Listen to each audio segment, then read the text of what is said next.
पाकिस्तान के इख्तितामी मुहिम United States infantry rifle company शेड जस्ट शे 2024 नेशनल काउंटर टेररिज्म कंट्री पब में मुनक्किद हुई।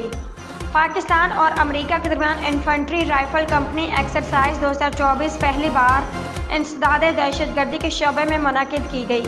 2 हफ्ते तवील मश्क 29 जून 2024 को national counter terrorism centre NCTC पब्बी में शुरू हुई। बोथ प्रोफेशनल आर्मी की कंपनी एच ने दर्ज झेल को कबूल किया। जनरल ऑफिसर कमांडिंग 17 डिवीजन ने इख्तितामी तकरीब में बतौर मेहमान खुसूसी शिरकत की।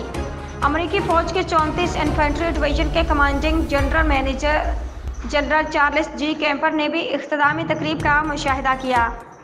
फ़ौजियों ने तर्ज अमल में पेशेवराना महारत के आला तरीन मयारात का मुजाहरा किया।